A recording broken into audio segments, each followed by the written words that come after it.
IMF ने पाकिस्तान के लिए एक अहम माली पेशरफ्त का ऐलान करते हुए पाकिस्तान को $1.2 अरब की स्कीम मंजूरी दे दी। अलामिया के मुताबिक $7 अरब के EFF प्रोग्राम के मद में $1 अरब से ज्यादा मिलेंगे। $20 करोड़ मौसमियाती तब्दीली से निपटने के मंसूबों के लिए मिलेंगे। दोनों कर्ज प्रोग्राम की जारी रकम $3.3 अरब हो जाएगी। पाकिस्तान को EFF प्रोग्राम के तहत 2 इकसात पहले ही मिल चुकी है। हुकूमत ने माशी इस्लाहात पर अमल दरामद जारी रखने की यकीन दहानी करवाई है। भारत किसी खुद फरेबी या गुमान का शिकार ना रहे। अगली बार पाकिस्तान का जवाब इससे भी बर्क रफ्तार और शदीद होगा। तालिबान के पास फितना अल ख्वारिज या पाकिस्तान में से किसी एक के इंतखाब के अलावा कोई ऑप्शन नहीं। Chief of defence forces Asim Munir का तीनों मुसल्लह अफवाज के अफसरान से खिताब। कहा कि नए कायम होने वाले डिफेंस फोर्सेस हेडक्वार्टर्स में बुनियादी तब्दीली तारीखी है। ज़रूरी है कि हम मल्टी डोमेन ऑपरेशंस को तीनों अफवाज के मुत्तहद निज़ाम के तहत मज़ीद बेहतर करें। पाकिस्तान हमेशा जिंदाबाद। सिफारती ताल्लुकात के 75 साल मुकम्मल। इंडोनेशिया के सदर प्रबोवो सबियांतो 2 रोज़ा सरकारी दौरे पर पाकिस्तान में मौजूद। पाक फ़ज़ाइया के जंगी तैयारों ने फ़ज़ाई सलामी दी। 6 JF-70 थंडर तैयारों ने शानदार इस्तकबाल किया। सदर मुमलिकत आसिफ अली ज़रदारी और वज़ीर आज़म शहबाज शरीफ ने मुअज़्ज़ज़ मेहमान का पुरतपाक इस्तकबाल किया। 21 तोपों की भी सलामी दी गई। इंडोनेशिया सदर का दौरा ख़ुसूसी अहमियत का हामिल है। इंडोनेशिया सदर की पाकिस्तानी सदर से वज़ीर आज़म और फील्ड मार्शल आसिम मुनीर के साथ मुलाकातें शेड्यूल्ड है। पाकिस्तान और इंडोनेशिया के दरमियान मुतादिद मफ़ाहमती यादाश्तों पर दस्तखत मुतवक्के है। पाकिस्तान सुपर लीग की तशहीर के लिए लंदन के तारीखी मैदान लॉर्ड्स पे रोड शो का एहतमाम। पाकिस्तानी बैट्समैन बाबर आजम समेत दीगर कौमी क्रिकेटर शरीक हुए। चेयरमैन PCB मोहसिन नकवी और PSL के आला ओहदेदारान भी मौजूद थे। चेयरमैन PCB मोहसिन नकवी ने कहा PSL को नंबर 1 लीग बनाने का विजन है। रमीज राजा, वसीम अकरम जैसे लोगों के होते हुए ये काम मुश्किल नहीं है। लंदन के बाद अमरीका के शहर न्यूयॉर्क में भी PSL रोड शो कराने का फैसला किया गया है। PSL के 11वें सीजन में 6 की जगह 8 टीमें शामिल है।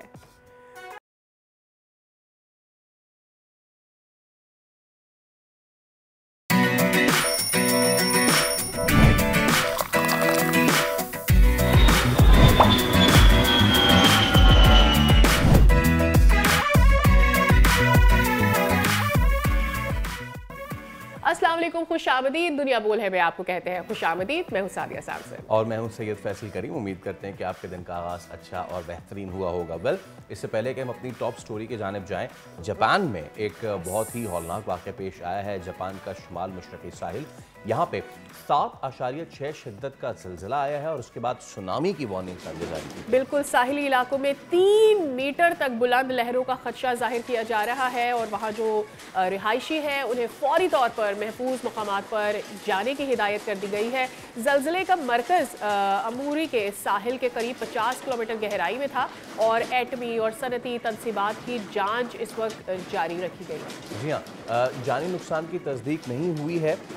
BBC के मुताबिक 20 अफराद इसमें ज़ख्मी बताए ज़रूर जा रहे हैं और लेकिन इसमें तशवीशनाक बात यह है कि विदिन अ मंथ ये दूसरा बड़ा ज़लज़ला है और इससे जापान की जो हाई रिस्क पोजीशन है वो सामने आई है। यू नो व्हाट, इससे पहले भी जापान में हम ये चीज़ें देख चुके हैं, लेकिन अब सिचुएशन ये है कि यहाँ पे इनिशियल जो इत्तलात है उसके मुताबिक 7.6 मैग्नीट्यूड का ये अर्थक्वेक है। अच्छा, पता ये चला है कि हज़ारों अफराद इस वक्त पावर शॉर्टेज का शिकार हो गए हैं and at the same time ये भी बताया जा रहा है कि बहुत सारी ऐसी जगह मौजूद हैं जहाँ पर ट्रेन सर्विस भी मुअत्तल हो चुकी है। ये हम लोग बात कर रहे हैं जापान की। जापान जैसे हाई टेक मुल्क की हम बात कर रहे हैं जहां एक सुनामी के खतरे के पेश नज़र और एक बड़े ज़लज़ले जिसकी शिद्दत 7.6 बताई जा रही है, उसकी वजह से इस कदर तमाम निज़ाम जो है वो दरहम बरहम हो जाता है। चलिए, इस हवाले से जैसे भी अपडेट्स आएंगे हम आपको देते रहेंगे। अब बढ़ते हैं अपनी टॉप स्टोरी की जानिब। Chief of defence forces field marshal Syed Asim Munir ने वाज़ेह पैगाम देते हुए कहा है कि भारत किसी भी खुद फरेबी का शिकार न रहे। अगर पाकिस्तान की खुद मुख्तारी को आजमाया गया तो अगली बार जवाब पहले से ज़्यादा बर्क रफ्तार और शदीद होगा। फील्ड मार्शल सैयद आसिम मुनीर का ताज़ा बयान महज एक वार्निंग नहीं है, ये खित्ते की बदलती हुई जियोग्राफिकल हकीकतों की बाज़गश भी है क्योंकि भारत की जानिब से मुसलसल ही हम देख रहे हैं कि सख्त बयानात और सरहदी छेड़छाड़ और ख़ुद साख्ता फतह के बयानिए पेश किए जा रहे हैं, जिसके पस मंज़र में फील्ड मार्शल ने वाज़ेह पैगाम ये दे दिया है कि किसी भी छेड़खानी को बर्दाश्त नहीं किया जाएगा। जी हाँ, और फील्ड मार्शल ने ये भी वाज़ेह कर दिया है कि पाकिस्तान की तीनों यानी कि बहरी, बर्री और फ़िज़ाई अफ़वाज अपनी इनफरादियत और फोर्स स्ट्रक्चर बरकरार रखते हुए एक मुत्तहिद कमान में काम करेंगी। ये फैसला रिवायती जंग से हटकर साइबर, हाइब्रिड और मल्टी डोमेन खतरात को देखते हुए किया गया है। भारतीय मीडिया के प्रोपेगेंडे, सियासत में पाकिस्तान कार्ड के इस्तेमाल और बार बार इश्तिआल अंगेज़ी के पस मंज़र में ये याद दहानी भी ज़रूरी है कि पाकिस्तान का तसव्वुर नाकाबिले तस्खीर है और इसकी हिफाजत ईमान, अज़्म और मुत्तहद कौम ने कर रखी है। तो ये पहली बार नहीं है जब से हमने देखा कि मिस एडवेंचर की कोशिश भारत की जानिब से की गई। उस बात से हम देख रहे हैं कि वो छेड़खानियाँ किए जा रहा है और ऐसे में जो पैगाम इश्तिआल दिखाने वाले किए जा रहे थे उसका जवाब ज़रूरी था। Doctor Mariam Fatima, security expert, हमारे साथ मौजूद है। डॉक्टर मरियम, बहुत बहुत शुक्रिया। Very good morning to you. It's wonderful to have you on the show. ये जो कल एक बयान आया था, I think it is well timed, it was very much needed and I think ये पहली दफ़ा नहीं होने जा रहा कि जब कोई भी चपकलिश की आगाज़ जो है वो भारत करे और उसके बाद जब उनको हार हो जाए उसके बाद वो कोशिश करते एक बयानिया बिल्ड करने की कि हमने जीत हासिल कर ली है, और फिर हम देखते हैं कि बॉर्डर पार से मुसलसल कोशिश की जा रही होती है कि कोई प्रोवोकेशन हो सके। Thank you for having me on your show, and a good morning to all of you as well. I'm very pleased to be with you.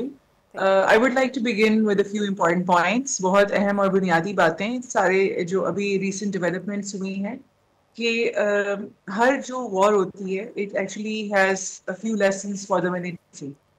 तो जो अभी झड़प हुई 2025 में मई के महीने में इंडिया के साथ, इसके आफ्टरमैथ में हमारी जो मिलिट्री हाई कमांड है उन्होंने भी फील किया, पॉलिटिकल हाई कमांड ने भी फील किया कि there is a requirement of a more synergetic जो है हमारे लिए synergetic होना चाहिए। मिलिट्री डॉक्ट्रिन्स के ऊपर जो है वो यूनिफिकेशन होनी चाहिए, और उसके अलावा चूंकि हम मल्टी डोमेन वॉरफेयर के एरा में एंटर हो गए हैं तो इसलिए जो है हमारे पास जो कॉन्फ्लिक्ट थिएटर है उसकी फुल स्पेक्ट्रम विजिबिलिटी होनी चाहिए।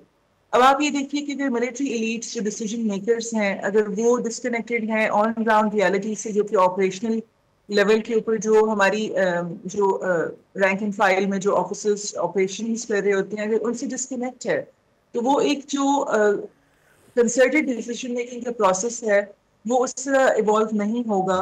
और उसके अलावा जब अब आप ये देखिए कि अब सिर्फ मैदान जो है वो it's not about tanks and it's not about guns, it's about technology, it's about satellites, it's about drones. चीज़ें बहुत ज़्यादा इवॉल्व कर गई और हमारे मैन टू मैन फाइट से ज़्यादा जो है अब टेक्नोलॉजिकल एडवांसमेंट जो है वो एक प्राइम पिवट के तौर पे हमें नजर आती है। अब जो हमारी सारी मिलिट्री इम्पेरेटिव्स थे उसकी पेश नज़र जो है डेवलपमेंट हुई है इस ऑफिस की, इसकी वजह से एक जो बहुत ज़्यादा अहम मैसेज कन्वे होता है वो ये होता है कि now the military responses will be more coordinated, more synergetic and more advanced. Absolutely. क्योंकि हमारी जो synergy है वो develop हो गई है। अगर आपको बताऊं हमारे thinkers की perspective में, जिनकी writers की हमने किताबें पढ़ी हुई हैं civil military relationships के ऊपर, उसमें एक बहुत बड़े writer हैं Janowitz और एक और writer है Samuel Huntington। उन्होंने भी हमेशा अपनी books में इसी के ऊपर emphasize किया है that there should be one unified military command जिसको सिविल गवर्नमेंट से जो है डील करना चाहिए, ताकि वन मिलिट्री वॉइस जो है वो सिविल गवर्नमेंट को जो है पहुंचे और उसके ऊपर डिसीजन मेकिंग का एक एनरिच्ड प्रोसेस हो। So keeping in mind all of these ground realities this office has been developed, और ये जो है अभी पाकिस्तान में तो अभी डेवलप हुआ है, साउथ एशिया के अंदर, इंडिया के अंदर, श्रीलंका में, बांग्लादेश में, ये पहले से है ये ऑफिस। राइट। अच्छा, और इसके अलावा डॉक्टर साहब अमेरिका ने 1986 बिल्कुल और निकोल्स मॉडल के तहत एक इससे पहले ऑफिस डेवलप किया। ठीक है। अच्छा, इसमें एक चीज़ ये कि ऑपरेशन सिंदूर के बाद हमने देखा कि जो उनका कबाड़ा तो हमने किया, अब वो अपने बेचारे ज़ख्म चाट रहे हैं और उनका कभी आर्मी चीफ, कभी उनका नेवी चीफ, कभी फ़िज़ाइया वाले आके कहते हैं कि जी ख़त्म कहाँ है, अभी ये जारी है। इस तनाजुर में CDS का ओहदा क्रिएट होना और उसके बाद जैसे आप कह रही हैं एक सिनर्जी क्रिएट होना कितना ज़्यादा ज़रूरी था। एक तो ये, इसको ऐसे भी देख लें कि जैसे आपने कहा कि it's not about the tanks and the jets now, this is the modern warfare, जहाँ पे हाइब्रिड वॉरफेयर है और ऑब्वियसली 5th जनरेशन वॉरफेयर भी है। इन दोनों चीज़ों के तनाजुर में इस चीज़ की सेंट्रलाइजेशन होना, सिनर्जी बढ़ना, ऑल्दो के यस ऑल द फोर्सेस वर इससे पहले भी कोऑर्डिनेटेड, बट उसके बाद इस चीज़ के क्रिएट होने से इन दोनों जो चीज़ों को एड्रेस करने में कितनी मदद मिलेगी हमें? देखिए, वी नीड टू अंडरस्टैंड कि इंडिया पाकिस्तान के ऊपर दो पर्सपेक्टिव्स में हमला हुआ है। एक कन्वेंशनल वॉरफेयर के हिसाब से जो ईस्टर्न बॉर्डर्स के ऊपर जो है बॉर्डर हॉट कर देता है और उसके बाद जो है वहाँ पे स्किर्मिशेस होते रहते हैं। 2016 में भी, 2019 में भी, 2025 में भी, और उन्होंने हमें पूरी तरह फिर अब इस दफा काफी फुल स्केल वॉर की तरफ बाहर जा रही थी दोबारा से जी। तो वी नीड टू सी कि एक तो कन्वेंशनल वॉरफेयर के हिसाब से पाकिस्तान के अंदर जो है वो जो है उसको जो है एक चैलेंज किए रखते हैं हमारी सिक्योरिटी को। नंबर 2, उनके पास जो हथियार है, क्योंकि वो कन्वेंशनल वॉरफेयर के मामले में थोड़ा सा उनको समझ में आती है कि वो वॉर रेडीनेस की सिचुएशन में नहीं है, टेक्नोलॉजिकली वो जो है एप्ट नहीं है, और अभी उन्होंने फुली जो है इंगेज करना नहीं सीखा हुआ अपने एयरक्राफ्ट को, और उनको समझ भी आ गई है कि उनकी इंटीग्रेशन के मसाइल भी हैं। तो जब उनको ये सारे मामला की समझ में आई है तो बेसिकली उनकी गवर्नमेंट को बहुत गिरफ्त उठानी पड़ी है, उनकी जो सिविलियन गवर्नमेंट है, और उनकी सिविलियन गवर्नमेंट की इज्जत को रिस्टोर करने के लिए, डैमेज कंट्रोल करने के लिए उनकी जो मिलिट्री हाई कमांड है तीनों ट्राई सर्विसेज के और CDSD उनके, वो मुसलसल ऐसे स्टेटमेंट्स दे रहे हैं जिसके अंदर से ये प्रोवोकेटिव भी है पाकिस्तान के लिए, और वो कोशिश कर रहे हैं अपनी गवर्नमेंट की मोराल को भी ठीक करने की और अपने आवाम के मोराल को भी ठीक करने की। लेकिन मैं एज ए पाकिस्तानी इन सारे जो उनके जो स्टेटमेंट्स हैं उनको मैं लाइटली नहीं लूंगी। मैं ये समझती हूँ कि पाकिस्तान की एक और बहुत बड़ा चैलेंज है जिसका हमारी जो हाई कमांड है मिलिट्री की, उन सबको बहुत बड़ा अच्छे तरीके से अदराक है, और वो बहुत ज़्यादा उसके बारे में प्रोएक्टिवली जो है इंटेलिजेंस बेस्ड ऑपरेशंस कर रहे हैं, दैट इज एसिमेट्रिक वॉरफेयर, जिसमें जो नेशनल सिक्योरिटी एडवाइजर हैं इंडिया के अजय डोवल साहब, वो क्लियरली और बार बार जो है वो थ्रेटन करते हैं, वो बलूचिस्तान का नाम लेकर, KPK का नाम लेकर, और उनकी these are CIA based reports, they were closely linked हैं with TTP and closely linked हैं with BLA, BRA and all the proxy groups in Balochistan. अब वो किन लाइंस के ऊपर पाकिस्तान को डिस्टेबलाइज करना चाहते हैं? On the lines of ethnicity, on the lines of sectarianism, on the lines of political polarization. इन सारे मामलों को देखने के लिए हमारे लिए बहुत ज़रूरी है कि हमारी फौज जो है इंटरनली भी एप्ट हो टू डील विद इंसर्जेंसी जो हमारे मुल्क के अंदर हो रही है और टेररिज्म हो रहा है। इन सारे मामलों के लिए हमारी फौज को ना 2 से 3 महाजों के ऊपर लड़ना पड़ रहा है। अब इस सारे मामलात में आप देखते हैं कि it's sort of a hybrid warfare as well, जिसमें साइकोलॉजिकल ऑपरेशंस भी होती हैं, डिसइंफॉर्मेशन भी होती है। तो मेरा ख्याल है कि इससे सॉर्ट ऑफ सिनर्जी जो हमें मिलिट्री लेवल पे भी रिक्वायर्ड थी, वो भी हमें प्रोवाइड करेगा ये ऑफिस होपफुली इंशाल्लाह, और हमारे पॉलिटिकल जो गवर्नमेंट है उसको जो है वो बेहतर अंदाज में जो है इनपुट दे सकेगा, फीडबैक दे सकेगा to deal with the political problems that are arising within Pakistan. Asymmetric warfare के साथ साथ बहुत सारे डिफरेंट एसोसिएटेड प्रॉब्लम्स होती हैं, जिसमें psychological wellbeing of the nation होती है, जिसमें उनका यूनिफिकेशन होता है, सोशल कोहेजन होती है। इन सारे मामलों को हमारी पॉलिटिकल गवर्नमेंट में भी डील करना होता है। So basically I am sure इंशाल्लाह होपफुली कि बहुत ज़्यादा एक कंसर्टेड एफर्ट्स होंगी, और इस फिनोमेना को हम कहते हैं रेवोल्यूशनाइजेशन ऑफ मिलिट्री अफेयर्स। मिलिट्री पुराने सारे डॉक्ट्रिन्स के ऊपर और पुराने ऑपरेशनल मेथड्स के ऊपर नहीं चलेगी, बल्कि वो इवॉल्व करेगी from time to time with respect to technology, with respect to the development and with respect decision to the making strategic process. situation that is changing and the world that is becoming multipolar instead of being bipolar earlier. बहुत शुक्रिया doctor साहिबा, it was very wonderful to on the show, और बहुत शुक्रिया कि आपने हमें इस सारी सूरत हाल की एनालिटिक साइड भी दिखाई। चलिए अब ज़रा कुछ सियासी नाश्ते की बात हो जाए तो पाकिस्तान की मौजूदा सियासत में सबसे नुमाया सवाल यही है कि क्या मुकालमा मुमकिन है या नहीं। एक तरफ हुकूमत की शख्सियात बार बार मुज़ाकरात की पेशकश का जिक्र करती हैं, जैसे राना सनाउल्लाह का कहना है कि अगर PTI बातचीत करती तो सियासी दर्जा हरारत कम हो सकता था। बिल्कुल ऐसा हो सकता था। बैरिस्टर गौहर बार बार इस मौक़िफ़ का इजहार भी करते रहे हैं कि हमने भी मुज़ाकरात से इनकार नहीं किया है, बल्कि उनका ये भी कहना है कि कुछ अनासर इदारों और PTI के दरमियान फासले बढ़ाना चाहते हैं। इस सूरत हाल में खैबर पख्तूनख्वा से जो आने वाले बयानात हैं वो मज़ीद जो टेम्परेचर है उसको रेज करते हैं, and at the same time हम देख रहे हैं कि गवर्नर फैसल करीम कुंडी ने यह कहा है कि अगर सूबाई हुकूमत रियासत को सपोर्ट ना करे तो गवर्नर राज लगेगा। ये रवैया दरअसल सियासी दबाव का शिकार निज़ाम की अक्कासी है। मुल्क पहले ही माशी और समाजी बहरान से गुजर रहा है। ऐसे में हर फरीक ये समझता है कि सख्त लहजा अपनाना ये बयानिया मजबूत करता है, लेकिन तारीख ये बताती है कि सियासी दरवाजे बंद होने से बहरान जो है वो खुलते नहीं बल्कि मजीद और ज़्यादा हो जाते हैं। पाकिस्तान को दरअसल ज़रूरत है एक वाज़े शफाफ सियासी रास्ते की, जहां ज़ातियात और धमकियों के बजाय आइन और इदारे फैसले करें। बिल्कुल, मफाहमत ज़रूरी है, बातचीत ज़रूरी है, और ऐसे में क्या हम मफाहमत की तरफ जाएंगे या नहीं जाएंगे? हमारे साथ मौजूद होंगे senior anchor person Sana Mirza, और उनके साथ हमारे साथ मौजूद हैं Adil Abbasi, senior anchor person for Bold News. Adil और सना, आप दोनों को बहुत बहुत खुशामदीद and welcome to the show. Adil, सबसे पहले आपसे मैं ये जानना चाहूँगी, अभी हमने देखा कि DGISPR की जानिब से एक सियासी जमात के लिए होने वाले रद्द-ए-अमल को बाज़ तज्ज़िया निगार जो गैर मुतवक्के कह रहे हैं, आपके ख्याल में -1 हो जाएगा? नहीं, अनएक्सपेक्टेड मैं नहीं कहूँगा। उसकी वजह यह है कि कुछ दिनों से ऐसा लग रहा था कि जहाँ पर PTI जितनी हीट क्रिएट कर गई थी, जिस लेवल पर चीज़ों को ले गई थी, और फिर वो जो लास्ट ट्वीट आया बानी का, उसके बाद तो ज़ाहिर साफ पता चल रहा था कि अब इसका एक रिएक्शन आना है। तो ये जो कुछ आया है बयान की सूरत में या प्रेशर में जो कुछ सामने आया, ये एक्सपेक्टेड था, लेकिन इस हद तक, हाँ यहाँ इस हद तक नहीं था, क्योंकि इसका रिएक्शन तो आना था। सो आया।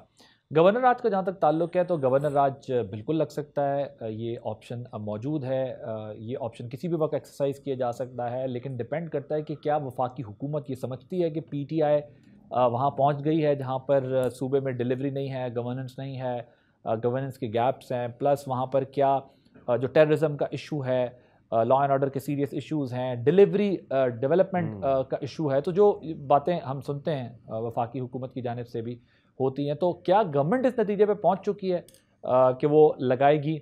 ये एक हमारे सामने अहम सवाल है, जो कि अभी तक मुझे लगता है गवर्नमेंट किसी न किसी सूरत में तज़ब्ज़ुब का शिकार है, क्योंकि उसको पता है कि गवर्नर राज लगाने के बाद भी वहाँ पर उसकी कॉन्सिक्वेंसेस होंगे। अगर आप DGISPR की प्रेस कॉन्फ्रेंस को देखें, इससे पिछली भी देखें और ये वाली लास्ट जो थी बिल्कुल वो भी देखें, तो उससे बज़ाहिर पता ये चलता है कि हालात वक्त आ चुका है। लेकिन अब ये चूँकि हुकूमत का फ़ैसला है, रियासत का फ़ैसला है, और लार्जर पिक्चर उनके सामने है, तो उन्होंने कब लगाना है तो वो तभी लगाएंगे। तो उन्होंने बॉल जो है वो गवर्नमेंट के कोर्ट में डाल दी है। गवर्नमेंट कब फैसला करती है ये देखना होगा, क्योंकि गवर्नमेंट के लिए भी चैलेंजेस होंगे। लेकिन ये तय है कि अब PTI के लिए रास्ता जो है ना बहुत लिमिटेड होता जा रहा है, उनकी पॉलिटिकल स्पेस स्क्वीज होती जा रही है, श्रिंक होती जा रही है, and they are responsible for this, because उन्होंने जो पॉलिटिकल प्रोसेस था उसको एक तरफ कर ये जिद लगाई हुई थी कि हमने सिर्फ इस्टेब्लिशमेंट से बात करनी है। तो what establishment is up to what they are thinking about them we have seen in last presser. अब आते हैं जी कि जो आपने सवाल में बात की, तो ये सारे गवर्नर राज वाला मैटर भी मैंने आपको बता दिया, और दूसरा भी, तो मुझे लगता है कि ये जो माइनस वाली बात है वो टेक्निकली तो वैसे ही हुए हैं, और हमने देखा है माजी में भी पॉलिटिकल पार्टीज़ के हेड्स को माइनस किया गया है। सो पार्टी से अलहदा होना और चीज़ है, लेकिन सिस्टम से अलहदा होना और चीज़ है। तो आई गेस ये टेक्निकल टर्म्स में बात हो रही है कि शायद उनको माइनस तस्वुर किया जाएगा अगर पार्टी ने अपना स्टांस चेंज ना किया, लेकिन वैसे जो है वो पार्टी के साथ लीडरशिप की अटैचमेंट होती है, वो अपनी जगह एग्जिस्ट करती है। अच्छा सना, यही सवाल अगर मैं आपके पास भी लेके आऊँ तो इस पर आपका क्या रिएक्शन होगा? प्लस क्या आपको लगता है कि ये माइनस वाली गेम हो सकती है, ख़ास तौर पे PTI खैबर पख्तूनख्वा की मज़ामत की सियासत पार्टी पर पाबंदी लगा सकती है, और या गवर्नर राज की राह आपको हमवार होती नज़र आ रही है?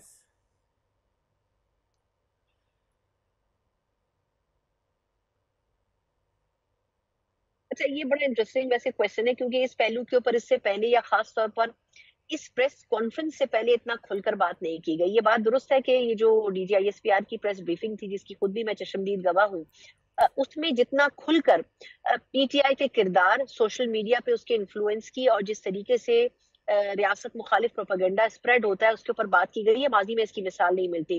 देखिए, ये पूरा नेक्सस एक स्टैब्लिश करने की कोशिश की गई, और उसको दिखाया भी गया अवाम के सामने, पाकिस्तानियों के सामने। अब पहला सवाल यह है कि आया पाकिस्तान तहरीक इंसाफ क्या इस चीज से वाकिफ है या नहीं है? मेरा अपना ख्याल ये है कि जितनी एक्सपर्टीज पाकिस्तान तहरीक इंसाफ बाकी जमातों के मुकाबले में सोशल मीडिया के हवाले से रखती है, इसकी और कोई मिसाल नहीं मिलती है।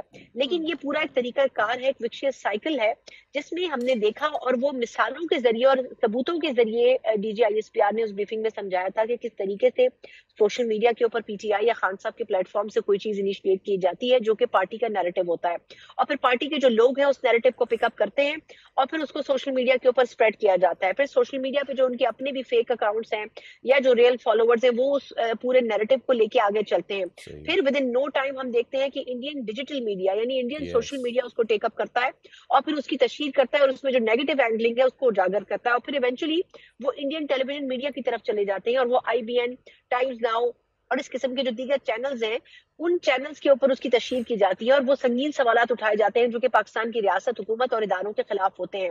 और उसके बाद बड़े तरीके के साथ ये अफगानिस्तान का जो मीडिया है वो भी इसको टेकअप करता है। तो ये पूरा एक साइकिल है, इस साइकिल को अगर ब्रेक करना है और फिर ये सवालात भी उठाए गए कि क्या वाकई पाकिस्तान तहरीक इंसाफ इंटेंशनली ऐसा करती है या अनइंटेंशनली ऐसा करती है। देखिए ये चीजें भी ऑन रिकॉर्ड लानी बड़ी जरूरी है कि जिब्रान साहब का नाम बड़े अरसे से पाकिस्तान तहरीक इंसाफ के सेक्रेटरी जनरल ले रहे हैं शेख वकास अकरम साहब की, जो PTI के जो अकाउंट्स हैं सोशल मीडिया के वो ये जिब्रान इलियास साहब चला रहे हैं। अगर ऐसा है और सेक्रेटरी जनरल के ओहदे की शख्सियत अगर इस तरह की बात कर रही है तो फिर मेरा ख्याल ये है कि इसके ऊपर सवाल बनते हैं कि आया वाकई PTI इस हवाले से कोई एक्शन क्यों नहीं लेती है, और अगर वो ये ओन नहीं करते उन तमाम मीडिया के अकाउंट्स को तो फिर वो जो उसमें नैरेटिव फ्लोट किया जाता है उस नैरेटिव को क्यों ओन करते हैं और उसको फैलाते हैं। मेरा ख्याल है कि इसके ऊपर बड़ी संजीदगी से गौर करने की जरूरत है उन तमाम लोगों को, उन फॉलोअर्स को भी जो कि PTI के कारकुनान है, कि आया पाकिस्तान तहरीक इंसाफ पाकिस्तान की वजह से है या फिर पाकिस्तान तहरीक इंसाफ से पाकिस्तान है। क्योंकि अगर तो ऐसा है कि पाकिस्तान तहरीक इंसाफ पाकिस्तान से अपने आप को बढ़कर समझती है तो फिर तो नैरेटिव बिल्डिंग या एजेंडा बेस्ड सेटिंग जो है वो कोई मायने नहीं रखती। लेकिन अगर हम ये वाज़ेह तौर पर सबूतों के साथ देख रहे हैं कि पाकिस्तान तहरीक इंसाफ के एजेंडे को मनफी अंदाज में तशहीर उसकी की जा रही है भारत और अफगानिस्तान की तरफ से, तो फिर यकीनन PTI को अपने कबले को दुरुस्त करने की जरूरत है। अच्छा आदिल, जो प्रेस कॉन्फ्रेंस हुई उसमें DGISPR ने ना इस बात के तमाम तर शवाहिद भी पेश किए हैं जिससे ऐसा लगता है कि PTI ने खुद को इस कदर बदल डाला है कि रियासती दुश्मनों की हमदर्दियाँ भी वो समेट रहे हैं। What's remaining then?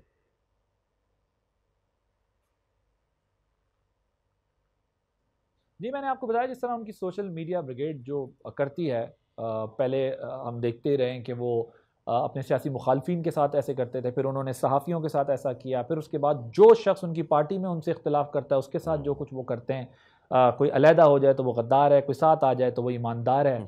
और जिस तरह बाहर से बैठकर वो अकाउंट्स जिस किस्म की झूठी खबरें फैला रहे होते हैं, प्रोपेगेंडा कर रहे होते हैं, फेक न्यूज़ स्प्रेड कर रहे होते हैं, सो वो पार्टी के लिए ट्रबल क्रिएट कर रहे हैं। और जिस तरीके से वो चल रहे हैं उस तरीके से मैंने आपको पहले भी बताया कि वो समहाउ इक्वली रिस्पॉन्सिबल होते जा रहे हैं कि जो पाकिस्तान के ख़िलाफ़ नैरेटिव बिल्ड किया जाता है पाकिस्तान की दुश्मन क़ुव्वतों की तरफ से, सो वो समहाउ उसका हिस्सा बन जाते हैं इंटेंशनली और इंटेंशनली। या तो अब ज़ाहिर है जितनी मज़ीद तहकीकात होगी तो पता चलेगा कि कौन इंटेंशनली कर रहा था और कौन जो है वो उसका हिस्सा बन गया कैंपेन का, क्योंकि आपको पता है लाइक्स, व्यूज़, फॉलोइंग, इस चक्कर में भी बहुत सारे लोग, और फिर मनी मेकिंग, रेवेन्यू जनरेशन होती है थ्रू यूट्यूब, फेसबुक, तो वो भी एक एलिमेंट हमारे सामने है। तो लेकिन बहरहाल जिस हद तक चीज़ों को ले गए उस हद तक एक पॉलिटिकल पार्टी को चीज़ों को नहीं ले जाना चाहिए और उनको अपना पॉलिटिकल रास्ता निकालना चाहिए था। लेकिन इस वक्त सोशल मीडिया एक बहुत बड़ा चैलेंज, जो उनकी स्ट्रेंथ थी PTI की, वही अब उनकी वीकनेस बन चुका है और उसी ने पार्टी को जो है वो मुश्किल में डाल दिया। अच्छा sir, we often talk about dialogue और PTI खुद ये बात कह रही है कि वो फौज से बात करना चाहते हैं। पहले वो ऑल्दो राजी नहीं थे लेकिन अब वो बात करना चाहते हैं और उनको लगता है कि कोई ना कोई बीच में आ रहा है, दरार डालने की कोशिश कर रहा है। सो आपको लगता है कि फौज और PTI के माबैन इस तनाव को कम करवाया जा सकता है? देखिए फौज के हवाले से तो हम नहीं कह सकते क्योंकि उनका अपना एक निज़ाम है और वो उस निज़ाम के तहत चलते, वहाँ पर ज़ाती राय शायद उस तरीके से अहमियत नहीं इख्तियार करती।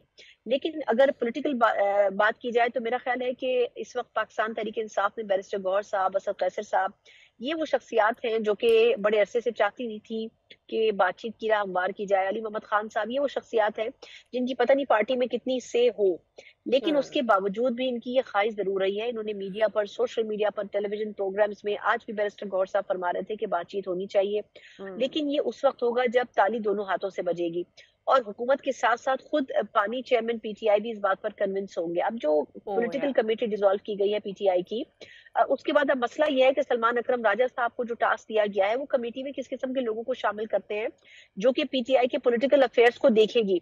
ये अब एक देखने वाली बात होगी कि आया उनकी चॉइस कौन से लोग होते हैं, आया वो जो कि इंतशार की तरफ जाते हैं या फिर वो जो कि सियासी रवादारी की जब तरफ तक कि जाते खुद हैं। पीटीआई नहीं चाहती इस तनाव को कम करना और अपनी पॉलिटिकल लाइन स्ट्रेट नहीं करती, मेरा नहीं ख्याल ये आसान होगा कि वो तनाव को कम कर सके। सना मिर्जा आपका बहुत शुक्रिया, आदिल अब्बासी आपका भी बहुत शुक्रिया। It was very insightful to have you both on. जनाब यहाँ पर वक्त हो गया है एक ब्रेक का। ब्रेक से जब वापस आएंगे तो जानेंगे कि इस वक्त क्या सिचुएशन चल रही है, मौसम की सूरत हाल क्या है और दीगर कौन सी top stories after this break.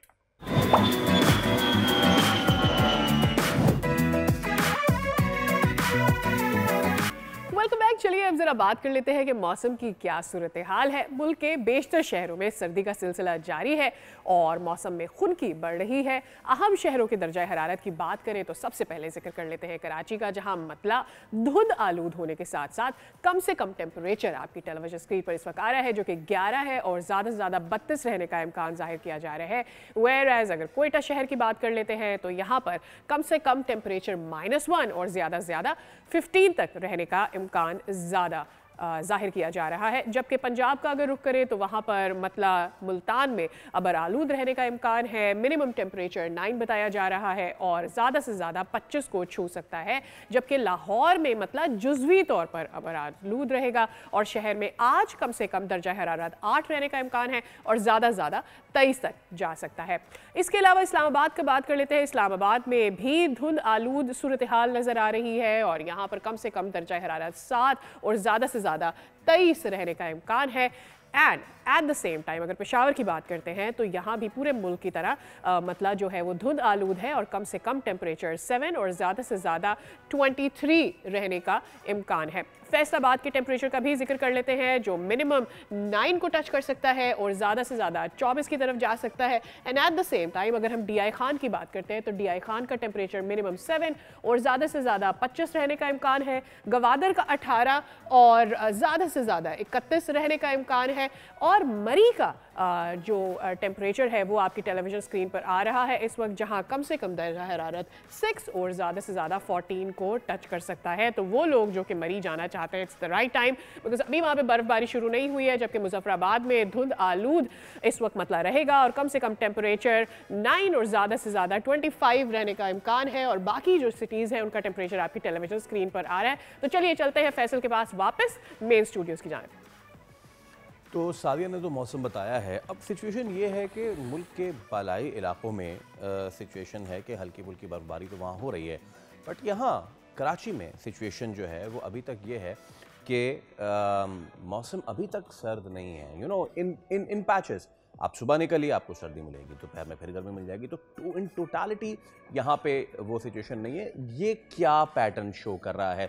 Doctor Zainab Naeem माहिर माहौलियात हमारे साथ मौजूद हैं। अस्सलाम वालेकुम डॉक्टर ज़ैनब, गुड मॉर्निंग, आपको वेलकम करते हैं शो में। तो डॉक्टर साहबा, we are sitting in Karachi right now and we are awaiting, वो अंग्रेजी का सिर्फ डायलॉग ही रह गया, विंटर इज़ कमिंग। यहाँ कराची में winter is not coming yet. ये दिसंबर हो गया है, दिसंबर आधा होने जा रहा है। इतना ड्रास्टिक शिफ्ट इन पैटर्न, और मैं ये भी आपको बहुत मोहतात अंदाज में बता सकता हूँ कि इस बार कराची ने कोई ज़्यादा ऑटम भी नहीं देखा है। So what are we looking at जब हम वेदर के ये पैटर्न्स देख रहे हैं? जी, ये पूरे पाकिस्तान में मौसमियाती तब्दीली की वजह से आपका वेदर पैटर्न शिफ्ट कर गया है। जैसे जून जुलाई में जैसे मानसून का पैटर्न शिफ्ट किया है, वैसे ही सर्दी के आने का पैटर्न भी शिफ्ट कर गया है। इसमें सबसे पहली बात यह है कि जब आपने एक वाज़ेह चीज़ देखी होगी, अभी जो मौसम का हाल भी बताया गया कि जो दिन के वक्त टेम्परेचर है वो मामूल से थोड़ा सा ज़्यादा है अगर हम पिछले साल की निस्बत कंपेयर करें, और रात के वक्त का टेम्परेचर मामूल से थोड़ा सा कम जा रहा है और ड्राई वेदर जा रहा है। क्योंकि पिछले कुछ सालों की निस्बत जो बारिशें हैं वो भी तकरीबन 50 से 70% बारिशें कम रिकॉर्ड की जा रही हैं अक्टूबर से नवंबर के महीने में। और ये क्लाइमेट चेंज की वजह से आपकी जो वेस्टर्न डिस्टर्बेंस आती है वो पाकिस्तान तक अभी तक पहुंची नहीं। सो इसीलिए अभी ड्राई पीरियड चल रहा है और मौसमियाती तब्दीली की ही वजह से आप अभी विंटर नहीं देख रहे। ऑल राइट, तो अब मुझे ये बताएं कि विंटर ने कब आना है और अब कौन से महीने में पाकिस्तान में विंटर आया करेगा? जी, अभी जैसे कि मिडल ईस्टर्न साइड पे बारिशों का सिलसिला शुरू हो गया, वेस्टर्न डिस्टर्बेंस पाकिस्तान में एंटर होगी तकरीबन मिड दिसंबर से। और फिर आप उन इलाकों में भी बारिशें देखेंगे जैसे कि बलूचिस्तान साइड पे भी और अपने नॉर्दर्न एरियाज में भी बर्फबारी और बारिशें एक्सपेक्टेड हैं। तो जहाँ कहत साली है वहां पे भी बारिशें एक्सपेक्टेड है। लेकिन क्लाइमेट चेंज ने इस पूरे पैटर्न को इतना ज्यादा हिला के रख दिया है कि हर आने वाले दिन में ये प्रिडिक्शन भी शिफ्ट होती है। अभी तक हम होपफुल हैं, लेकिन आगे देखें क्या बनता है इसका। Mariam, sorry doctor Zainab, problem ये है कि हमने अपने देखे कि वेदर जो पैचेस हैं वो सुकड़ रहे हैं, और अभी हम सर्दियों की बात ही कर रहे थे। कराची में अगर बात की जाए, यहाँ पे दो तरीके से सर्दियाँ आती हैं, या तो कोयटा के भी पीछे साइबेरिया की हवा चले तो कोयटा उससे होते हुए यहाँ पर आए, वो भी हम नहीं देख रहे, या फिर मौसम की बारिश हो जाया करती थी सर्दी की, वो भी नहीं हो पा रही है। How bad it is for the coming days? बिल्कुल, ये जो कराची साइड है और बलूचिस्तान साइड है, यहाँ पे जो बारिश का पैटर्न है सर्दियों में वो बहीरा अरब में डिपेंड कर रहा होता है। और वहां से आने वाली नमी और हवाओं का सिलसिला यहाँ पे बारिश लेकर आता है। तो जाहिर सी बात है जब बारिश नहीं होगी, और क्योंकि पहले ही क्लाइमेट चेंज की वजह से जो सर्दियों का सीजन है वो श्रिंक कर रहा है, और सर्दी शदीद हो रही है लेकिन श्रिंक हो रही है, और नंबर ऑफ डेज जो आपके गर्मियों के हैं वो बढ़ गए हैं। अगर आप पिछले 10 से 15 सालों का ट्रेंड देखें तो ये एक्सट्रीम टेम्परेचर्स की तरफ बात जा रही है। तो ऐसा बिल्कुल है, अगर कराची साइड पे बारिशों का सिलसिला नहीं आता, ड्राई स्पेल रहता है, तो बीमारियां पैदा होती हैं, पोल्यूशन में जो है वो इजाफा होता है, और समंदर में जो लाइफ है, मरीन लाइफ है, वो भी आपकी वहां से शिफ्ट करना शुरू हो जाती है। तो फिशरमैन के लिए, मछेरों के लिए जो फिश इकोनॉमी है वो भी डिक्लाइन कर जाती है। तो ये पूरे आपके इकोनॉमिक सिस्टम को अफेक्ट कर जाता है, और कोस्टल कम्युनिटीज को खास तौर पे। अच्छा डॉक्टर साहिबा, ये बताइए कि जब हम ये कहते हैं कि हमारी सर्दी का जो स्पैन है वो सुकड़ जाएगा, श्रिंक हो जाएगा, तो यहाँ पाकिस्तान में सर्दी कितने महीनों तक रहेगी? इससे पहले हम अक्टूबर से सर्दी एंजॉय करना शुरू करते थे अपर एरियाज़ में, and winters half of the year तक तो वहाँ रहती थी, यानी अगर आप अंटिल मार्च भी वहाँ जाएं तो वहाँ गर्मी नहीं होती थी। अब अपर एरियाज़ में हमारी सर्दी सुकड़ कर क्या हो जाएगी, और कराची में क्या सिर्फ हफ्ते भर की सर्दी ही आया करेगी? देखिए, जो आपके पहाड़ी इलाके हैं वहां पे तो शायद आप वहां पे भी शिफ्ट है बर्फबारी का, लेकिन शायद बहुत ज्यादा एविडेंट नहीं, क्योंकि कुछ इलाकों में अभी भी बर्फबारी हो रही है। लेकिन जो आपके मैदानी इलाके हैं, जो साउथ साइड के इलाके हैं, वहां पे आपको ये शिफ्ट बहुत ज्यादा दिखाई दे रहा है। और उसकी सबसे बड़ी वजह यह है कि आपका पाकिस्तान के खित्ते में जो दो पैटर्न है बारिश के, वो शिफ्ट कर गए हैं ड्यू टू क्लाइमेट चेंज। लेकिन जहां तक बात है कितना सुकड़ जाएगा, तो बिल्कुल अभी मैं मिसाल देती हूँ, 2022 से आप देखें कि आपको याद है जब बर्फ पड़ना शुरू हुई थी वो दिसंबर एंड के बाद भी जनवरी में पड़ी थी, शदीद बर्फबारी हुई थी, मरी इंसिडेंट्स होता है। उसके बाद हफ्ते बाद गर्मी की लहर शुरू हो गई। तो दरमियाने मौसम खत्म होते जा रहे हैं, खिजाक का मौसम, बाहर का मौसम ये श्रिंक हो रहा है। तो 2 से 3 महीने आपकी सर्दी रहती है, और बाकी साल आपके या हीट वेव या ड्राई स्पेल या एक्सट्रीम गर्मी का है। तो दरमियाना मौसम बाहर तो सुकड़ गया और फिजा भी आहिस्ता आहिस्ता सुकड़ रहा है। तो ये शिफ्ट आ रहा है जो अभी बहुत एविडेंट है मैदानी इलाकों में और साउथ साइड पे। ओके, आखिर में डॉक्टर ज़ैनब, ये जो बड़े चंक्स होते थे वेदर के, दैट इज़ द गर्मी एंड द सर्दी, उसके बीच में जो ट्रांजिशनल फेज है जैसे स्प्रिंग और ऑटम, वो श्रिंक हो गए या ख़त्म हो गए। तो अब उसकी मज़ीद एडवर्सिटी हम बड़े पैचेस पे देख रहे हैं।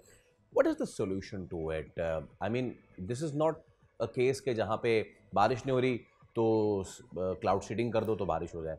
ये जो सुकड़ते मौसम के दौरानिए हैं, इनको दोबारा नॉर्मलाइज करने के लिए क्या सोल्यूशन है? देखिए, ये अभी भी सिचुएशन एज अ साइंटिस्ट हम इसको टोटली इरिवर्सिबल सिचुएशन नहीं कह रहे। अभी भी इसमें बेहतरी आ सकती है, खास तौर पे आपके शहर, आप शहर कराची देख लें, वहां पे ग्रीन कवर है ही नहीं। जिस शहर में, जिस जगह पे जंगलात होते हैं उसका अपना भी एक माइक्रो क्लाइमेट होता है। जंगलात की वजह से भी वहां बादल होते हैं, हवाएं चलती हैं और ये मामला कम होते हैं। अब आपके ट्रांजिशनल मौसम तो खत्म हो रहे हैं, ये श्रिंक कर रहे हैं, लेकिन नए मौसम जैसे स्मॉग का मौसम है, पोल्यूशन का मौसम है, ये सामने आ रहे हैं आपके। तो उसके लिए जरूरी है कि आपके क्लाइमेट गवर्नेंस इनहैंस हो, नेचर बेस्ड सॉल्यूशंस की तरफ जाएं, जहां पे आप जंगलात और ग्रीन बफर जोन्स बढ़ाएं, बायोडाइवर्सिटी वहां आती है तो वहां का क्लाइमेट जो है वो इम्पैक्ट होता है, चेंज होता है उस जगह का। और ये हमारे सामने मिसालें मौजूद हैं पूरी दुनिया में। ये कोई इरिवर्सिबल सिचुएशन नहीं है, लेकिन हाँ, तरजीहात की कमी है और आवाम में भी आगाही उस हिसाब से अगर है भी तो शायद तरजीह नहीं है, जिसकी वजह से हम अभी तक उस हिसाब से क्लाइमेट एक्शन नहीं कर पा पा रहे जैसे कि required. And we really hope कि जब तक कि ये इरिवर्सिबल नहीं हो जाता उससे पहले ही हम कोई इकदाम उठा लें। डॉक्टर साहिबा, बहुत शुक्रिया आपके वक्त के लिए, हमने बहुत कुछ जाना आपसे और मदद मिली हमें वेदर को समझने में। जनाब, तो मुझे ये बताओ फैसल के सर्दी में हैव यू एवर हैड साग, उस पे देसी घी और मिस्सी रोटी हो या मकई की रोटी हो, आहा, डू यू लाइक इट? नहीं, आप अपनी ख्वाहिशात मुझ पे ना थोपें, आप बता देंगे फैसल, मुझे ये अच्छा लगता है तो आज मैं I am just asking you कि क्या आपको भी पसंद है, बिकॉज मुझे पसंद है सर्दियों में, मुझे तो गर्मी में ही साग पसंद है, वैसे आता नहीं है सिर्फ गर्मियों में। ओके, तो ये आप कहाँ लेके जा रही हैं मुझे? मैं आपको ले जा रही हूँ, वैसे तो पूरे पंजाब में इस वक्त हर कोई साग पका रहा है, उस पर देसी घी या मक्खन डाल के खा रहा है, बट फिलहाल मैं आपको मुल्तान लेकर जा रही हूँ जहाँ पर जावेद अंबर हमारे नुमाइंदे मौजूद हैं। हम इमेजिन करते हैं स्मेल जब तक कि आप हमें बताएं कि कौन कौन खा रहा है और कैसे कैसे एंजॉय कर रहा है। जी बिल्कुल, सर्दियों के नाश्ते की बात की जाए तो मुल्तान में साग मिस्सी रोटी का नाश्ता जो है वो बहुत ज़्यादा मकबूल है। और मैं इस वक्त मौजूद हूँ घंटाघर चौक पर, जहाँ पर साग मिस्सी रोटी चाटी की लस्सी का नाश्ता जो है लोगों की पसंद है और यहाँ आ रहे हैं, नाश्ता कर रहे हैं और घरों के लिए भी लेकर जा रहे हैं। यहाँ आप देख सकते हैं कि ये साग है, इसको मक्खन के साथ तड़का लगाया जा रहा है, इसके साथ साथ मिस्सी रोटी भी है जो कि यहाँ पर शहरियों को पेश की जाती है। ये नाश्ता देसी सौगात है जो लोग यहाँ पर पसंद करते हैं। यहाँ बात करते हैं इनके साथ। अस्सलाम वालेकुम जी, ये बताइएगा कब से ये नाश्ता लगा रहे हैं, इसकी क्या खास बात है? बिस्मिल्लाहिर्रहमानिर्रहीम, मुझे 35-36 साल हो गए नाश्ता लगाते हुए मुल्तान में। ये एक पंजाब की डूबती हुई सकाफत है जिसे हम अल्हम्दुलिल्लाह उजागर करने की कोशिश कर रहे हैं। गली गली में चने पाए सिरी ये तो बिक रहा है, लेकिन साग मक्खन लस्सी, ये चाटी की लस्सी ये बहुत कम बिक रहा है। इसे ना अल्हम्दुलिल्लाह उजागर करने की कोशिश की है। इसके बहुत सारे फ़ायदे हैं, ये अफजूल हज़म है, ये इसमें विटामिन सी होती है, ये आदमी के चेहरे पे निखार आती है। बहुत शुक्रिया। यहाँ कुछ शहरी मौजूद हैं, उनसे बात करते हैं। अस्सलाम वालेकुम जी, क्या कहना चाहेंगे? साग का नाश्ता है और कहाँ से आए हैं आप, कितने अरसे से ले रहे हैं? मुमताज़ाबाद की तरफ से आया हूँ और मैं नाश्ता करने आया हूँ इनके पास। तो इनका जावेद, नाश्ता बड़ा लजीज होता है, मक्खन डाल के देते हैं साग के अंदर, जिसको जो बड़ा मज़ा देती है। मैं स्पेशल यहाँ पे नाश्ता करने के लिए आता हूँ इनके पास। जी बहुत शुक्रिया। यहाँ पर देख रहे हैं कि सरसों का साग है, उसको मक्खन के साथ तड़का लगाया जा रहा है और शहरियों को पेश किया जाता है। तो पहली बार अंदाजा हुआ कि ये खाने से चेहरे में ताजगी। मिस्सी रोटी क्या होती है? चलें ब्रेक ले रहे हैं, उसका दोबारा हाजिर होंगे। Stay with us. Meanwhile I will tell him what is missi रोटी।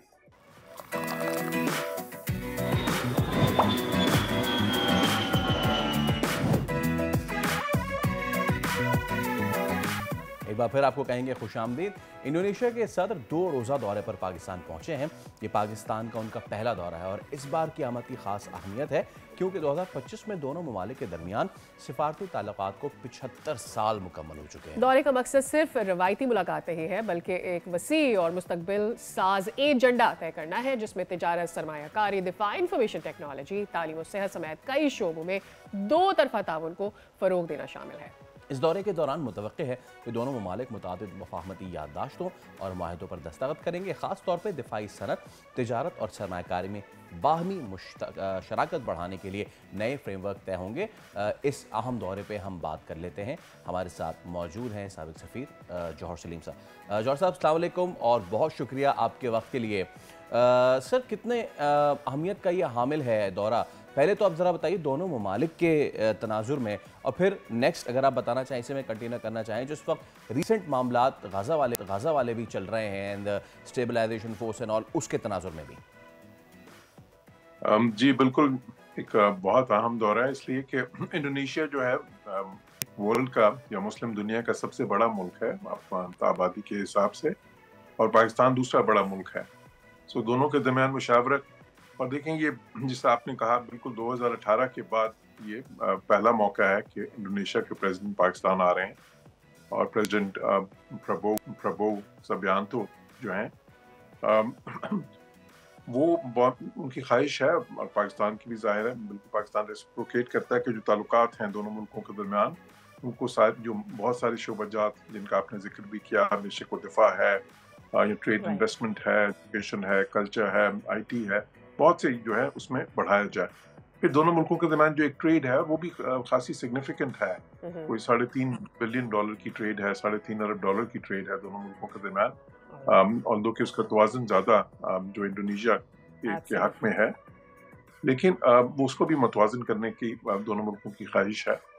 तो बिल्कुल एक तो ये है दूसरा ये जो अभी इस वक्त जो गजा का मसला है और बाकी जो इस वक्त जाहिर है कि बहुत से और इश्यूज चल रहे हैं, उसमें एक मुशावरत कौन सी है दोनों मुल्कों के दरमियान जो लीडिंग इस्लामिक कंट्रीज हैं इन टर्म्स ऑफ पॉपुलेशन जो दुनिया के। और देखें ये दोनों मुल्क उनमें शामिल थे, उन 8 मुल्कों में दोनों मुल्क शामिल थे जिनसे प्रेसिडेंट ट्रंप ने कंसल्टेशन की थी गजा के मामले पे। तो इसलिए और अभी पिछले दिनों में आपने देखा है कि बहुत सारे विजिट्स हुए हैं पाकिस्तान, उसमें वो सारे काफ़ी सारे वो वाले मुल्क जो उनसे हैं जो गजा के मामले में जो लीडिंग इस्लामिक कंट्रीज हैं, जिस तरह जॉर्डन के बादशाह भी पाकिस्तान में थे और भी बहुत से विजिट्स। तो वो आपस की मुशावरत जो उनसी है वो अहम है, ताकि जो मुसलमान हैं, जो लीडिंग मुस्लिम कंट्रीज हैं दुनिया में, उनके दरमियान एक जो है ना हम आहंगी से एक ऐसा चीज़ जो उनसी है, क्योंकि फिर जब वो अमेरिकन से बात करेंगे या बाकी मुल्कों से तो वो उनकी पोजीशन फिर स्ट्रांग होती है और फ़लस्तीनियों की पोजीशन भी स्ट्रांग होती है जब वो एक ही आवाज़ से ये बात करते हैं। फिर उसके अलावा जो बाकी हमारे रीजन में जो है, हमेशा इंडोनेशिया ने पाकिस्तान का बहुत ज़्यादा साथ दिया है और इंटरनेशनल फोरम में भी दोनों मुल्कों के दरमियान एक बहुत ही ज़्यादा एग्जाम्पलरी कोऑपरेशन रहा है, तो उसको भी सस्टेन कर अच्छा, Pakistan has been learning from its mistake, लेकिन हमने देखा है कि हम कभी भी अपनी जो अपॉर्चुनिटीज़ हैं उनको उस तरह से कैपिटलाइज नहीं कर पाए। ख़ास करके अगर हम बात करते हैं कि हमारे जितने भी स्किल्ड वर्कर्स हैं हम उनको दूसरे मुल्कों में उस तरह से नहीं भेज पाए और वहाँ उनको उतनी फैसिलिटेशन भी नहीं मिले। सो बेसिकली हम ऑब्वियसली रेमिटेंसेस से बहुत फ़ायदा हासिल करते हैं, लेकिन हमारी कैपेसिटी उससे कहीं ज़्यादा की है। इंडोनेशिया एक बड़ी मार्केट है। Are we looking forward towards that too? जी बिल्कुल, that could be one of the elements। देखें लास्ट ईयर आपने देखा होगा IOM के जो फिगर्स थे जो है उसमें पाकिस्तान वो मुल्क था दुनिया का जिससे सबसे ज्यादा अफरादी कुव्वत बाहर गई, 1.6 मिलियन के लोग। तो इंडिया सेकंड था जो कि उससे आधे थे ऑलमोस्ट। तो मेरा ख्याल है कि पाकिस्तान से बहुत ज्यादा लोग अभी भी जा रहे हैं। ये आपकी बात बिल्कुल ठीक है कि रेमिटेंसेस जो हैं that has become the largest source of foreign exchange for Pakistan above the exports, because अब exports से भी आपकी significantly ज़्यादा हैं इस वक्त remittances। तो बिल्कुल जो है ये अहम है, लेकिन जो उसमें मेरे ख्याल है ज़रूरी चीज़ ये है कि वो हम एक तो लीगल माइग्रेशन के थ्रू लोग भेजें बाहर rather than कोई illegal immigration जो उनसी है जिसमें लोग एक्सप्लॉइट होते हैं, और दूसरा ये स्किल्ड वर्कर्स भेजें बाहर rather than के सेमी स्किल्ड या बिल्कुल अनस्किल्ड, क्योंकि वो उससे बहुत ज़्यादा फर्क पड़ता है। तो उसमें एक मजबूत पॉलिसी की ज़रूरत बिल्कुल है। और देखें उसकी गुंजाइश बिल्कुल इंडोनेशिया में भी है, उनकी अपनी आबादी भी काफ़ी बड़ी है, लेकिन फिर भी उसकी कुछ गुंजाइश तो होती है। लेकिन ज़्यादा गुंजाइश मेरे ख्याल में उन मुल्कों में है जहाँ में आबादी की शरह जो सी है, जो शरह इजाफा है वो इस वक्त कम हो रही है। मिसाल के तौर पर हालांकि ठीक है उधर एंटी इमिग्रेशन एक सेंटिमेंट भी है, बट स्टिल स्किल्ड लोगों के लिए जो है ना, वेल एजुकेटेड लोगों के लिए उसकी और एक लीगल माइग्रेशन की थ्रू उसकी बहुत सारी जो है ना गुंजाइश मौजूद है मगरबी अक़वाम में। जौहर साहब, स्किल्ड वर्कर से अपना कैनवस अगर हम थोड़ा सा वसी करें, Indonesia the biggest Muslim population country, लेकिन उससे हमारे तिजारती ताल्लुकात वो नहीं हैं जो उसके भारत से हैं। ये बात बड़ी साफ और बड़ी आया है। What can we do at this level? हमने अभी बताया अपने इब्तदाई में कि 75 साल के हमारे डिप्लोमेटिक रिलेशंस हैं, तो isn't it the high time कि हम इस चीज़ को अब हिट करें कि चले जी अपना जो तिजारती हजम ज़रा वहाँ भी बढ़ाया जाए। बहुत बड़ी मार्केट है, स्ट्रॉन्ग इकॉनमी है। What do we have to offer to them and what do they have to offer to us? बिल्कुल जी, इस चीज़ के दो पहलू हैं, दो फैसेट्स हैं इसके। देखिए, एक तो ये कि हमें बिल्कुल अपनी एक्सपोर्ट्स को थोड़े और डाइवर्सिफाई करने की ज़रूरत है, क्योंकि इनसे तो हम पाम ऑयल लेते हैं ना बिलियंस ऑफ डॉलर्स का इंडोनेशिया से, तो एक हमारी बड़ी इंपोर्ट है। अब हम जो एक्सपोर्ट करते हैं हमारी एक्सपोर्ट ट्रेडिशनल है, आपको पता है, जिस टेक्सटाइल्स हैं या लेदर है या कारपेट्स हैं या कुछ फूड प्रोडक्ट्स हैं, तो वो फिर इंडोनेशिया जैसे मुल्क बहुत ज़्यादा तो नहीं लेते, क्योंकि वो खुद भी उनकी अपनी जो है ना इकॉनमी भी उसी किस्म की है, तो उसमें फिर वो उस तरह की कॉम्प्लीमेंटरिटीज तो नहीं बनती। तो एक तो हमें उसकी ज़रूरत है डाइवर्सिफाई करने की। दूसरी चीज़ ये है कि अगर हम डाइवर्सिफिकेशन करें भी तो उसमें हम जो अपना इंडिया से आपने एक मुआवजा किया, देखें वो फ़र्क किया है कि पाकिस्तान की कंपनीज बहुत छोटी हैं। हमारी जो सबसे बड़ी कंपनी है इस वक्त एक्सपोर्टिंग की, जो एक्सपोर्ट कर रही है टेक्सटाइल की है, और वो $500 मिलियन की एक्सपोर्ट्स है। इंडिया की कई ऐसी कंपनीज हैं उनकी जो है ना, जो कि मल्टीनेशनल्स बन चुकी हैं, जिस तरह टाटा है, जिस तरह जो है ना रिलायंस है, इन्फोसिस है।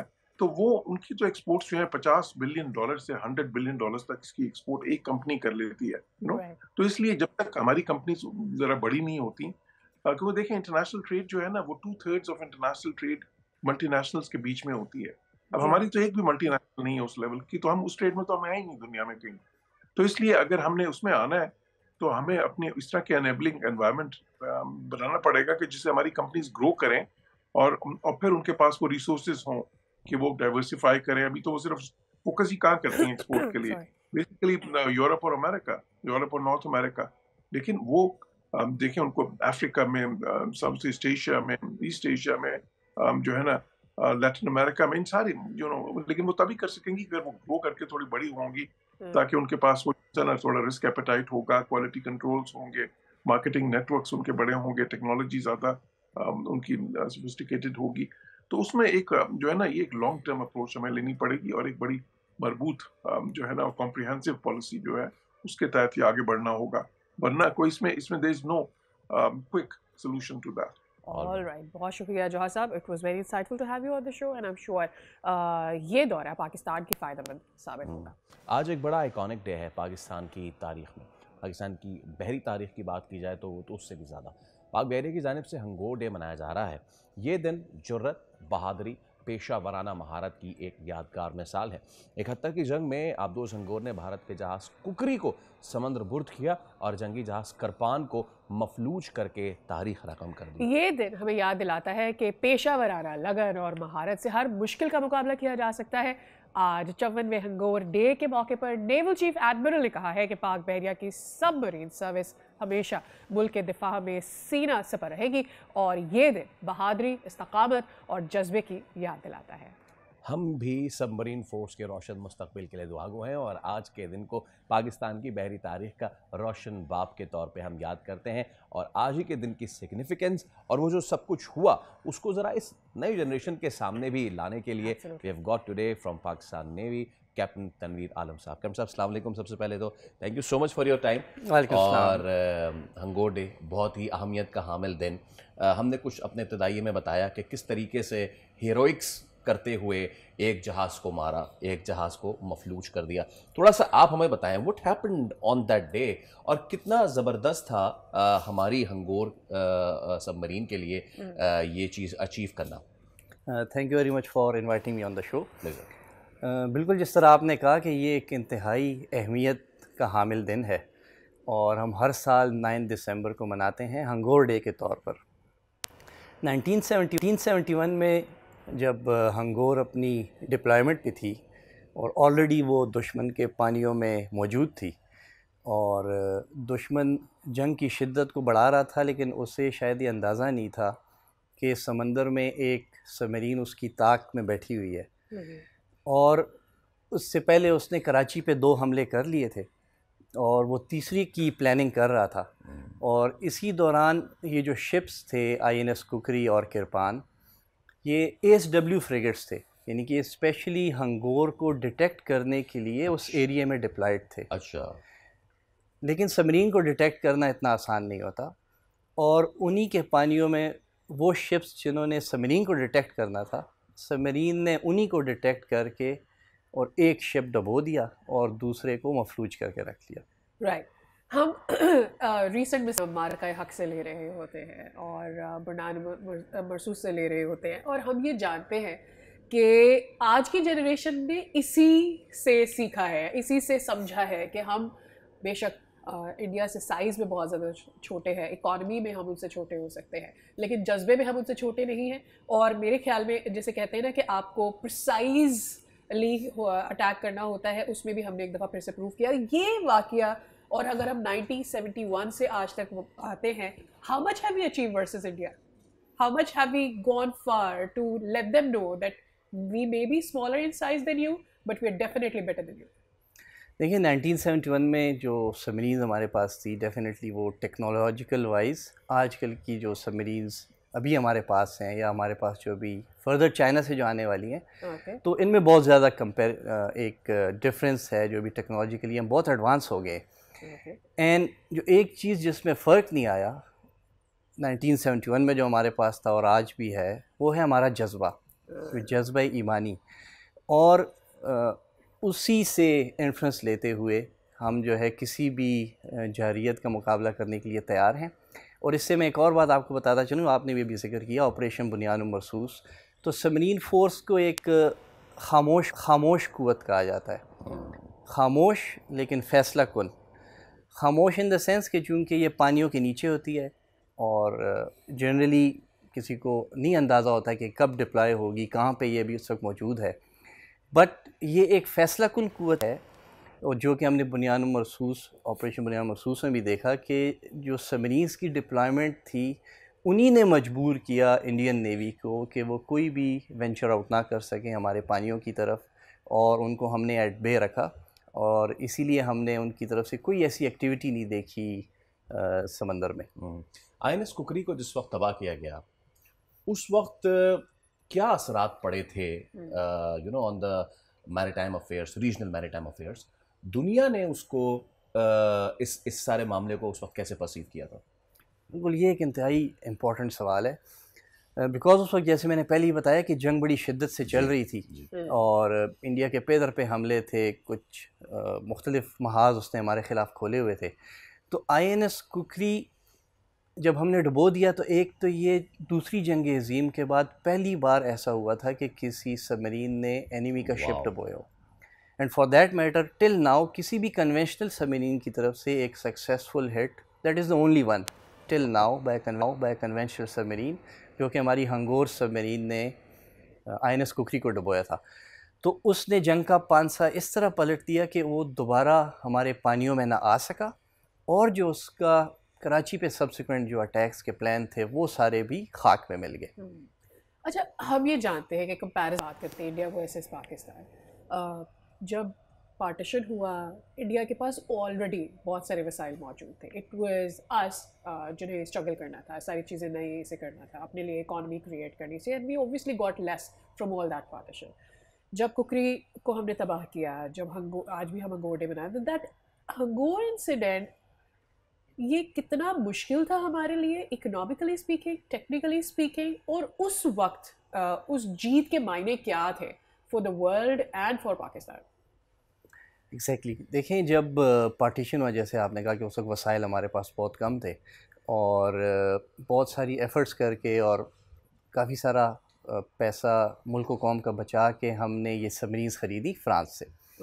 तो जब ये हमने ले ली, तो इसमें बिकॉज 1970 में हमारे पास आई थी, और आलमोस्ट साल बाद जो है वो 1971 की जंग आ गई। तो इसमें जो पेशेवराना महारत है, जो हमारा जज्बा है, जो हम पीस टाइम में ट्रेनिंग कर रहे होते हैं, वो सारी चीज़ें थीं जिन्होंने हमें एक बड़े दुश्मन का मुकाबला करने की ताकत अता की, और उनका हमने एक बड़ा इवेंटफुल रहा वो 1971, जिसके लिए हम आज एक 9 दिसंबर भी मना रहे हैं। अच्छा कैप्टन साहब, मुझे बताइएगा, please correct me if I am wrong, because I have some memories, Karachi maritime museum में जो सबमरीन है, is it the replica of? Yes, you are right. No, it's not the replica. जो कराची म्यूजियम में जो submarine है, that is exactly that Hangor, जिसने INS Khukri को डुबोया था। और जब सबमरीन की अपनी लाइफ ख़त्म हो जाती है, उसकी शेल्फ लाइफ, तो उसके बाद जब वंस इट इज़ डीकमीशन्ड, तो इसको हमने आने वाली जनरेशन्स के लिए पाकिस्तान मैरीटाइम म्यूज़ियम में रखा हुआ है। And this is the actual submarine जिसने INS कुकरी को डुबोया था। मैं जाते जाते एक सवाल चाहूँगा, हमने अपने बचपन में वो ड्रामे देखे जो कि बने थे हमारी सबमरीन्स पे, ठीक है, और अब एक बार मौका भी आया कि बैक इन 3 साल पहले उसको, उस हंगोर को जाके शूट भी किया अंदर से। एक हमेशा से फैंटेसी रहती है कि ये जो लाइफ है सबमरीन की, वो कैसे होती है, और जब अंडर वाटर जाते हैं तो कैसे होती है। जो आज का यंग जनरेशन है, मैं चाहूँगा थोड़ा सा उसको बताइए कि कैसी लाइफ होती है एक सबमरीनर की, किन मुश्किलात से वो चलता है, और फिर वो क्या अज़्म और हौसला होता है जो उसको इतने गहराइयों में भी keeps him going. I would say कि जो सबमरीन की लाइफ है, इट्स इंडीड वेरी इंटरेस्टिंग, और हम जनरली इसके बारे में कहते हैं कि it's not only a profession but it's way of living, because आपकी एक डिफरेंट मेथोडोलॉजी है जैसे आप ऑपरेट करते हैं। आप पानी के नीचे हैं, देयर इज़ नो सनलाइट, और from morning till evening we have white lights, and then evening we switch on the red lights just to have a feel that now it's sunset has occurred. So एक different life है, but one gets used to it.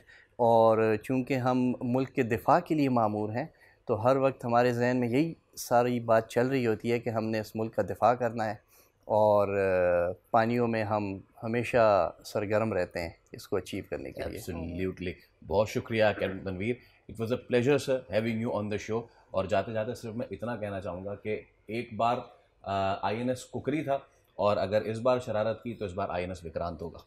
Thank you so much, thank you so much. तो जनाब हम एक break ले रहे हैं, उसके बाद दोबारा हाजिर होंगे with some new stories. Stay with अस।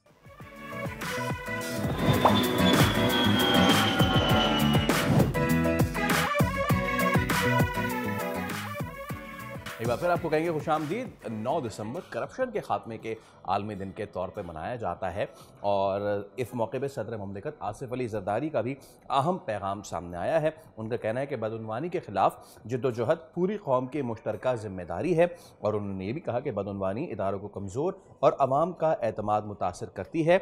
और उनका ये भी कहना था कि पाकिस्तान ने वक्त के साथ एहतसाबी निज़ाम बेहतर बनाया है, इख्तियारात के गलत इस्तेमाल और माली ज़ाब्तगियों के केसेस में रकूम वापस दी गई। साथ ही सदर आसिफ अली जरदारी का बदउनवानी के दिन के मौके पे कहना था कि शफाफियत और एहतसाब के लिए काम करने वाली तंजीमों को कामयाबी के लिए दुआगो हैं। बिल्कुल, अक़वाम मुत्तहिदा के मुताबिक हर साल रिश्वत और खुर्द-बुर्द और धोखाधड़ी की वजह से दुनिया की मईशत से खरबों डॉलर्स निकल जाता है, और ये पैसा अस्पतालों, स्कूलों, रोज़गार, इंफ्रास्ट्रक्चर पर लगना चाहिए था, लेकिन करप्शन सब कुछ रोक देती है। पाकिस्तान में भी करप्शन नासूर की हद तक फैली हुई है, और माशी सर्विसेज बताते हैं कि एतमाद की कमी और सियासी अदम इस्तेहकाम और बदउनवानी की वजह से ना तो सरमायाकारी बढ़ रही है और ना निज़ाम मजबूत हो रहा है। सरकारी वसाइल और इनके जो इस पे करप्शन के मामलात हैं, पाकिस्तान इनमें कहाँ तक पहुँचा है, पाकिस्तान में कितना गैप है जिसको फिल इन करने की ज़रूरत है, और अगर ये हो जाए तो पाकिस्तान कहाँ पहुँच सकता है। अहमद बिलाल महबूब सदर पिलदैट हमारे साथ मौजूद हैं। अहमद साहब अस्सलाम वालेकुम और सुबह बखैर। आज के दिन के हवाले से हमसे गुफ्तगू करने के लिए आपका बेहद शुक्रिया, बेहद शुक्रिया सर। बहुत शुक्रिया। कहने को तो आज दिन भर तकारीब भी होंगी, बयानात भी आएंगे, सब कुछ होगा, लेकिन बुरा तब लगता है कि जब बाहर की दुनिया हमें आके बताती है कि क्योंकि हम आपको ये IMF का लोन दे रहे हैं, इसलिए मेक श्योर कीजिएगा कि इसका सही इस्तेमाल हो, मेक श्योर कीजिएगा कि करप्शन ना हो, मेक श्योर कीजिएगा कि गवर्नेंस के मामलात ना हो। पाकिस्तान आज कहाँ खड़ा है when it comes to anti corruption? बहुत शुक्रिया। ये बहुत अच्छी जगह पे नहीं खड़ा है। देखिए, हमारे पास जो करप्शन ओवर द इयर्स नापने का एक पैमाना रहा है, वो करप्शन परसेप्शन इंडेक्स है, जो ट्रांसपेरेंसी इंटरनेशनल हर साल जारी करती है, और उसमें 150-200 मुल्क होते हैं तकरीबन, उनकी स्कोरिंग भी करते हैं और उनकी रैंकिंग भी करते हैं। तो ये हर साल फरवरी में ये रैंकिंग जारी होती है। तो जो फरवरी 2025 में जो लेटेस्ट है स्कोर और रैंकिंग, वो बहुत कोई अच्छा मंजर पेश नहीं करती। हमारा स्कोर जो था वो 27 था, जो कि पिछले साल के स्कोर के मुकाबले में 2 पॉइंट्स नीचे आ गया था। पिछले साल स्कोर 29 था, उससे पिछले साल भी 27 था, और ये 2018 में ये स्कोर हाईएस्ट गुजरा है 33। तो इसका मतलब ये है कि हम डाउनवर्ड्स हमारा सफ़र जारी है, उसमें इम्प्रूवमेंट नहीं है।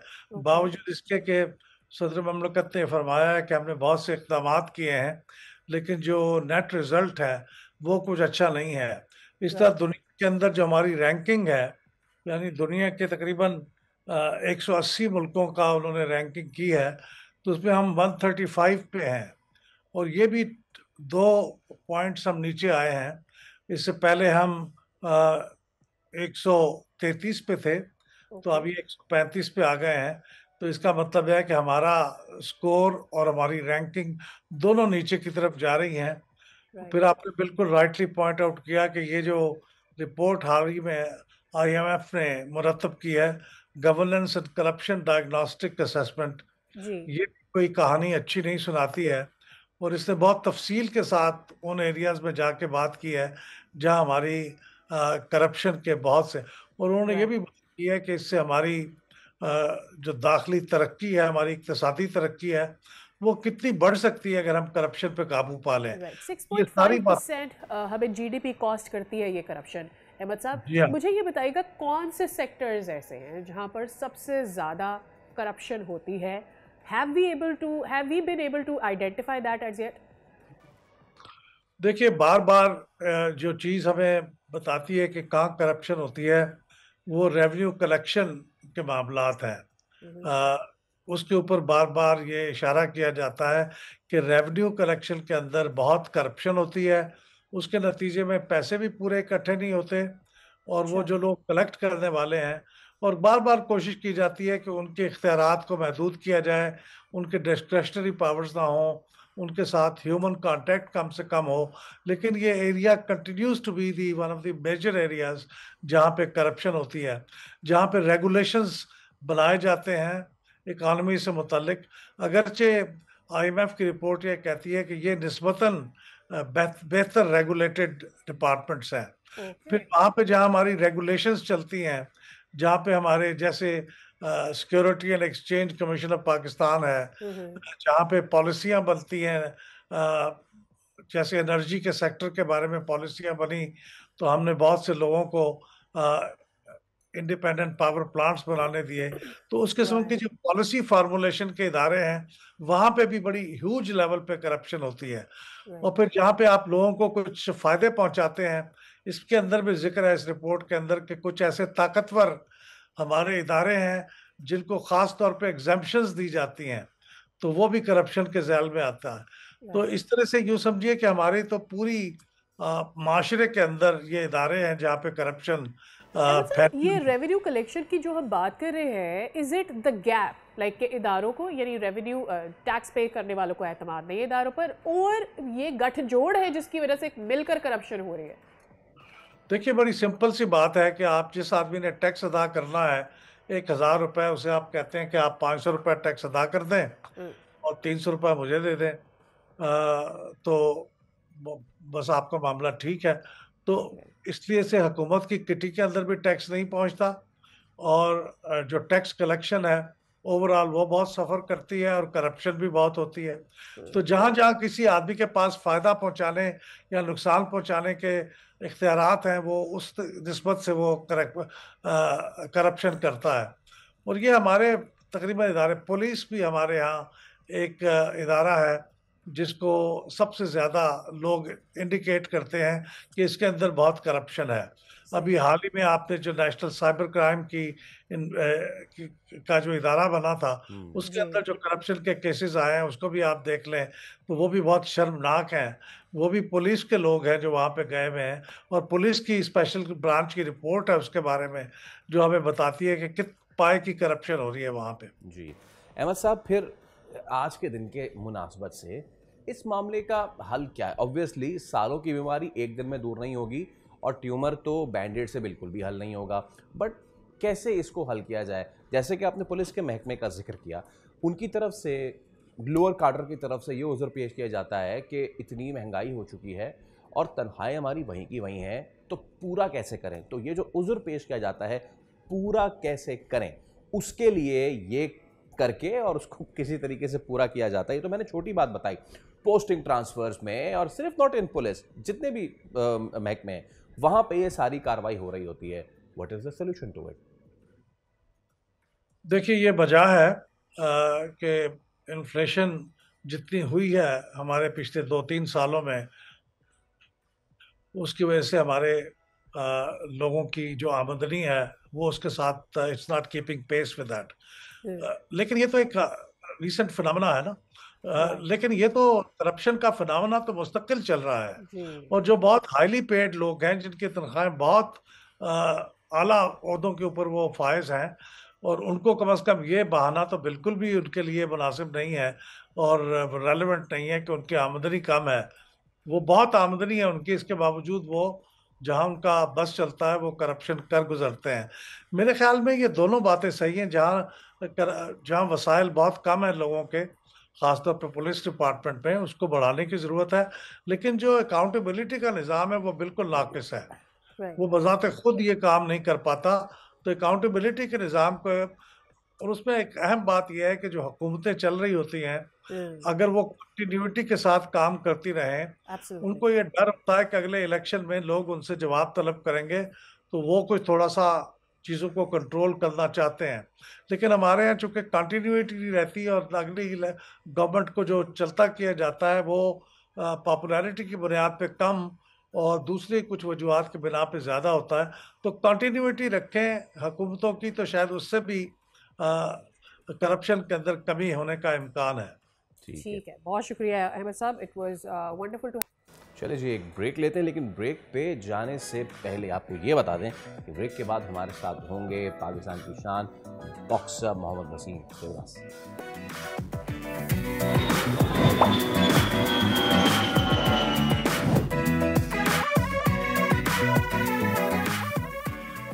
प्रोग्राम में आपको कहते हैं एक बार फिर खुशामदीद एंड एक सक्सेस स्टोरी आपके साथ शेयर करने जा रहे हैं। लाहौर में पाकिस्तान के कौमी हीरो बॉक्सर मोहम्मद वसीम ने एक बार फिर world gold centum weight title का कामयाबी से दिफा किया है और मुल्क का सर फखर एक दफ़ा फिर से बुलंद किया है। और फाइट फॉर ग्लोरी का ये सनसनीखेज मुकाबला था जिसमें मोहम्मद वसीम ने ताई बॉक्सर को 12 राउंड्स में मात दी और अपनी महारत और मेहनत का लोहा भी मनवाया। ये चैंपियनशिप 15 ममालिक के 44 बॉक्सर्स की शमूलियत के साथ लाहौर के गैरजून स्पोर्ट्स कॉम्प्लेक्स में मुनक़िद हुई, जहां वज़ीर आला पंजाब मरियम नवाज शरीफ ने भी आखिरी मुकाबला देखा और मोहम्मद वसीम को दिल खोलकर मुबारकबाद दी। ये जीत न सिर्फ मोहम्मद वसीम की ज़ाती कामयाबी बल्कि पाकिस्तान बॉक्सिंग की आलमी पहचान और खेल की तरक्की का भी रोशन निशान है। और hats off to all the organisers जिन्होंने न सिर्फ इसको ऑर्गेनाइज किया बल्कि पूरी दुनिया से यहाँ पे बॉक्सर्स आए। बड़ा ही शानदार किस्म का इवेंट हुआ। तो हमारे साथ मौजूद हैं the bantam king, none other than Mohammad Waseem. अस्सलाम वालेकुम वसीम, बहुत बहुत मुबारक सबसे पहले तो भाई, और कॉन्ग्रेचुलेशंस, माशाल्लाह से आपने एक बार फिर आप चैंपियन बने हैं बेंटन कैटेगरी में। कैसा फील कर रहे हैं? थैंक यू सो मच, बड़ा अच्छा फील कर रहा हूँ अल्हम्दुलिल्लाह और वेरी प्राउड कि अपने टाइटल को सक्सेसफुली मैंने अपना फर्स्ट डिफेंस पाकिस्तान में किया, तो ये मेरे लिए बड़ी बात है। और अल्हम्दुलिल्लाह पाकिस्तान का नाम पूरी दुनिया में बना और ये बहुत बड़ी फाइट थी और 12 राउंड तक फाइट रही और अल्हम्दुलिल्लाह विन किया। ओपोनेंट कौन से मुल्क का था वसीम? थाईलैंड। थाईलैंड का था जी। अच्छा, क्या मुझे ये तो पता है वसीम कि कोई भी आपका हरीफ होता है ना, इससे पहले कि आपका उससे बाउट हो, एक औरा वो आपके साथ शेयर कर रहा होता है, आपको उसकी हिस्ट्री पता होती है, उसको आपकी हिस्ट्री पता होती है। तो इस थाई बॉक्सर के बारे में भी ज़रा हमें बताइए कि क्या कुछ आपको बताया गया था और आपने उस हिसाब से क्या तैयारी की थी? मैंने 3.5 मंथ्स का कैंप किया था लिवरपूल में और मेरे जो बॉक्सिंग कैंप्स होते हैं वो यूके में ही होते हैं मोस्टली। तो इसके लिए काफ़ी मेहनत की थी, मुझे पता था बिकॉज जो ताई बॉक्सर था उसके 57 फाइट्स थे, 50 विन्स थे, तो 29 नॉकआउट्स थे। उसने मुझसे कोई 4 गुना ज़्यादा फाइट्स की हुए थे प्रोफेशनल, उसका काफ़ी एक्सपीरियंस था और इसके लिए मैंने अपने आप को प्रॉपर प्रिपेयर किया और अपनी ट्रेनिंग को मैंने 100% रखी और अल्हम्दुलिल्लाह 12th राउंड जो यूनानिमस डिसीजन पे मैं जीता और काफ़ी जो है टफ फाइट थी। शुरू के फर्स्ट राउंड में मुझे 2 नॉकडाउन्स लगे, फिर 4th राउंड में 3rd नॉकडाउन हुआ, तो फाइट काफ़ी टफ थी और जो है ज़बरदस्त फाइट रही। काफ़ी मेहनत की थी, अल्हम्दुलिल्लाह जो है यूनानिमस डिसीजन पे विन किया, तो एक मेरे लिए बड़ी कामयाबी है। और ये इवेंट आपके होम ग्राउंड में होने का आपको क्या लगता है फ़ायदा मिला? बिकॉज एक बड़ी दुनिया बॉक्सर्स की यहाँ पर आई थी। एक तो अपनी ज़ात में ये प्रेशर भी शायद बिल्ड करता है और शायद अच्छी बात भी है कि आप अपने मुल्क में खेल रहे होते हो। जी, काफ़ी प्रेशर होता है। आप देखिए द वर्ल्ड बॉक्सिंग यहीं पे था, वर्ल्ड बॉक्सिंग एसोसिएशन WBA वहाँ पाकिस्तान में आया दूसरी बार और one of the biggest boxing के जो नाम थे ओल्ड, जो फॉर्मर वर्ल्ड चैंपियंस थे वो पाकिस्तान थे, जैसे undisputed world champion Roy Jones junior, वो भी पाकिस्तान आया हुआ था। और बड़े बड़े नाम farmer like 6-7 time world champion, बड़े नंबर्स थे जो पाकिस्तान आए थे। 200 कंट्रीज से 200 जो फॉरनर से वो पाकिस्तान आए हुए थे। बड़ा सक्सेसफुल इवेंट हुआ है और ये क्रेडिट जाता है गवर्नमेंट ऑफ पंजाब को और जो है पाकिस्तान आर्मी को, जिन्होंने बहुत ज़्यादा हमें हेल्प किया इस इवेंट में। और माशाल्लाह इस तरह के इवेंट पाकिस्तान में होने चाहिए। और स्पेशली बॉक्सिंग, और बॉक्सिंग पूरी दुनिया में सबसे ज़्यादा खेली जाने वाली स्पोर्ट्स है। और जो पंजाब गवर्नमेंट ने जिस तरह जो फॉरेनर्स को लुक आफ्टर किया, तो मैं उनका बहुत शुक्रिया अदा करता हूँ। और जो है इस तरह के इवेंट्स और भी इंशाल्लाह हम कराएंगे पाकिस्तान में। बिल्कुल। वसीम, मरीम नवाज़ ने भी आपकी तारीफ़ की, ज़रा ये किस्सा तो बताइए। जी बिल्कुल, मैं चीफ मिनिस्टर पंजाब मरीम नवाज़ जो है उनका मैं शुक्रिया अदा करता हूँ। वो आई थिंक कंटिन्यूसली जो 2 दिन जो इवेंट हुआ है उसमें वो आए हैं और उन्होंने पर्सनली ख़ुद जो है इवेंट को जो है उन्होंने देखा है और उन्होंने बड़ा इंजॉय किया है। और उन्होंने जो है जो फॉरेनर्स थे जितने भी, उनको काफ़ी सराहा है। तो ये हमारे लिए बड़ी बात है। और आप देखें कि रॉय जोन्स जूनियर की तरह जो वर्ल्ड क्लास फेमस फाइटर जो पाकिस्तान आया, और उन्होंने भी ये कहा कि उनको जो लाहौर का माहौल है और जिस तरह उन्होंने उनको लुक आफ्टर किया है, तो वो बड़े खुश थे इस पे। और ये हमारे लिए बड़ी बात है और ये क्रेडिट जाता है गवर्नमेंट ऑफ पंजाब को, चीफ मिनिस्टर वसीम, मुझे ये मरीम नवाज़ बताइएगा को। कि इससे आपको क्या लगता है, जब मुल्क में ऐसे इवेंट्स आने हो जाते हैं, शुरू हो रहा हो, तो फिर जो मकामी बॉक्सर्स हैं उनको कितना फ़ायदा मिलता है? मैं फाइनेंशियली भी बात कर रही हूँ।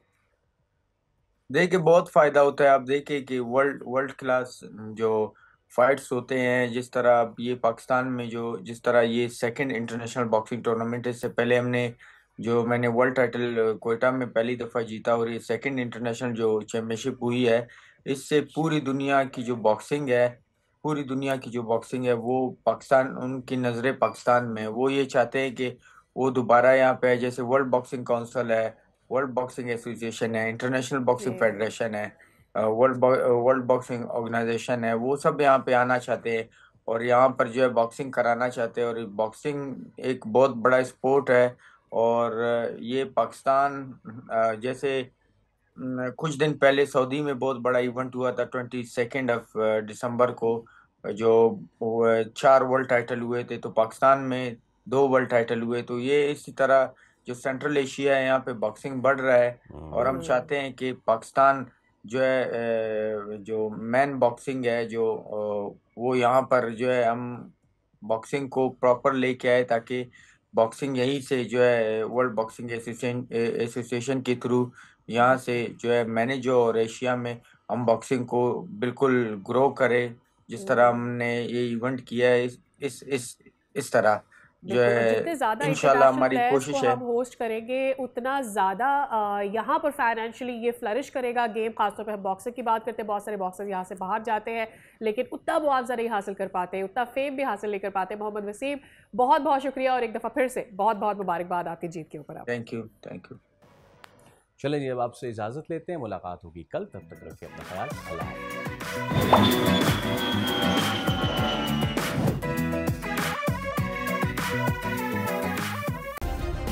सब्सक्राइब करें और बेल दबाएं ताकि कोई खबर रह न जाए।